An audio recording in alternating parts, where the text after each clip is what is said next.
How is everyone doing? It is Thomas, and I'm back again with another video. I wanted to do a video today because I wanted to do a video that I've been thinking about for a while that's talking about the 5 primary negotiation points of a purchase agreement. Everyone say hi to Hayden. She's in the background there.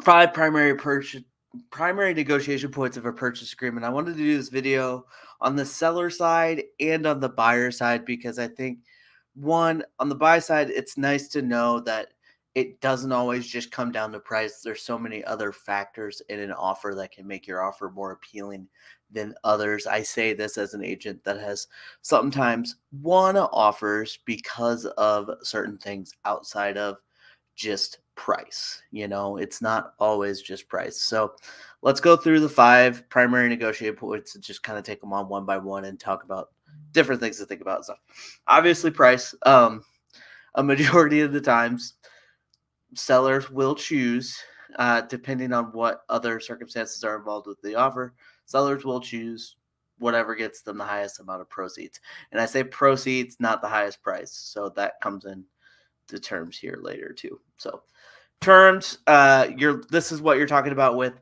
how is the buyer purchasing the home. So you're talking about cash, conventional offer, your standard loan, your FHA loan, your USDA loan, your VA loan. Are they offering it on contract, or do they want the seller to finance the home? And this all kind of depends on, one, has the seller made some of these options available, because seller finance or contract are pretty rare in our market. Not saying that they're not done, but they're very rare. If it's an FHA, USDA, or VA loan, the inspection standards are normally a little higher. With the home that's being operated on even meet those standards, that's something that definitely needs to be talked about. Cash has its advantages because it can be closed on quicker, and sometimes people that offer cash are more likely to be aggressive as far as throwing away certain contingencies, which we will talk about later. But cash can close quicker, so it might help you avoid one mortgage payment and stuff like that, which is really a big selling point for certain sellers. And then conventional, depending on the lender that they have the conventional loan through, generally is seen as being easier to close and more of a sure thing. It depends also, though, on what kind of conventional loan that they're approved for too. So you're kind of looking at, with a conventional loan, how much money are they putting down? That can kind of add some confidence to looking at those terms and stuff like that too. So dates, this is pretty simple, and unless a buyer is asking for an extremely long timeline, I don't see this come up as being a big factor most of the times.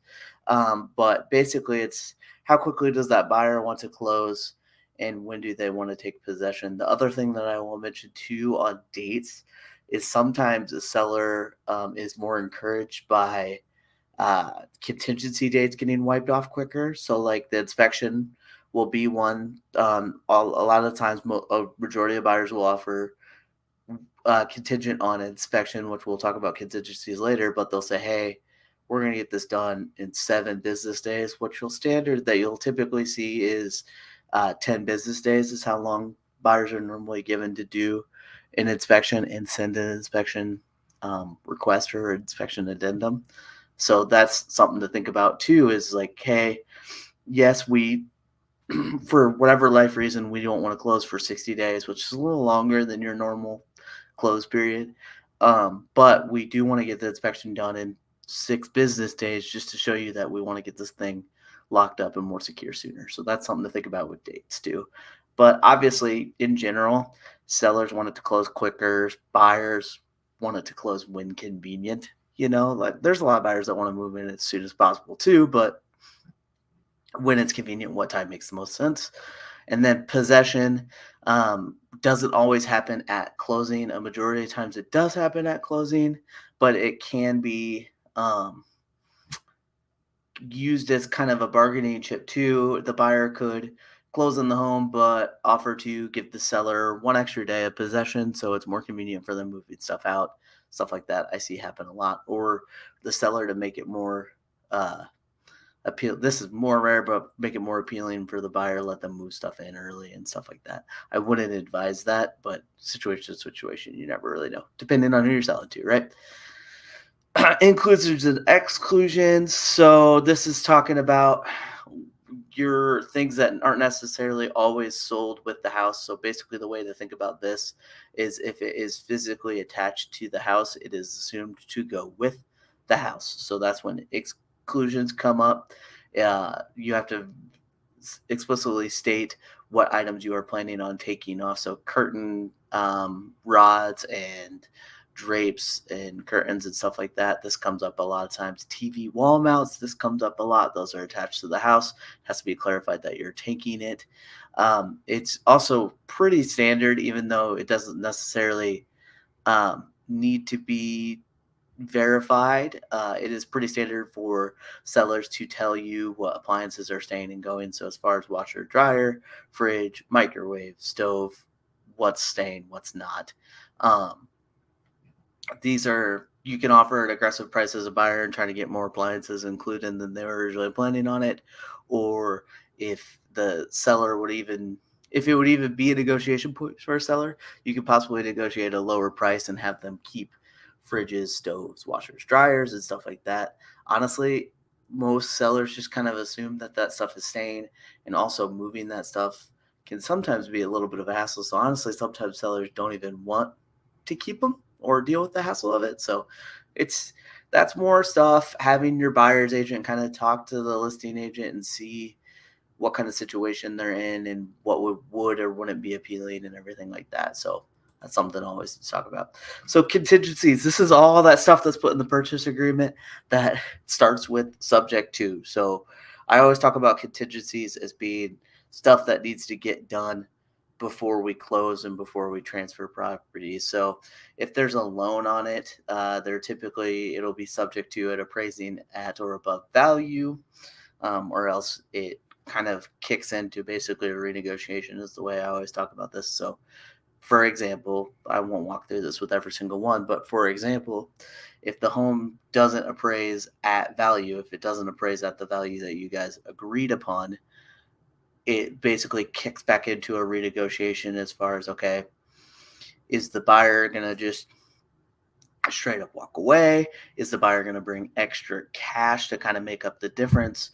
Or is the seller just going to agree to bring the price down to whatever it appraised at? Or are you guys going to meet somewhere in the middle? Are basically your three options that I'll talk to with the subject to appraisal. But basically, every time one of those issues comes up, it opens it up to another talk, another renegotiation, stuff like that. So the common one that buyers will talk about, slash buyers will know about a lot of times, is subject to inspection. So the buyer is going to hire their own third-party inspector to look at the house and look for any health or safety issues, or any issues structurally, or any issues that could potentially cost more than $500 to fix.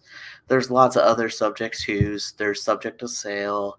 There's subject to seller finding home of choice. There's subject to closing. And then there's lots of other subject to or other contingencies written into the Des Moines area purchase agreement that we have. The Des Moines Area Association has made our own standard purchase agreement. If you ever want to go through that, just if you're curious, if buying is somewhere on the horizon and you kind of want to look at a purchase agreement before you start going to look, that's part of my buyer's consultation. If you schedule a buyer's consultation with me, or if you're just curious enough, we could just literally talk about that outside of a buyer's consultation if you want to. I'm always here to answer any questions you have. I kind of went into this before I even put into the slide.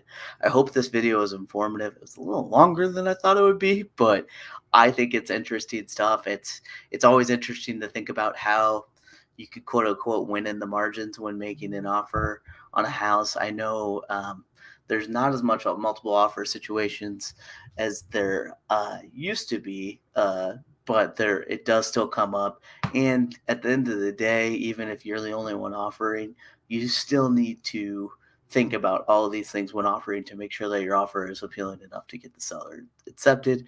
We're not in a market where sellers are just accepting anything. So it's always something to think about. So if you are really strong and adamant about a certain thing in the purchase agreement, maybe trying to find some other ways within that purchase agreement to make your offer more appealing so it all kind of levels out, quote unquote. So it's all about the art of finding the highest price that the buyer's willing to pay and the lowest price that the seller's willing to pay, and just kind of finding that agreement point, That's kind of the art of it. So if you have any questions, I'm always here to answer them, and have a great day, guys. Thank you.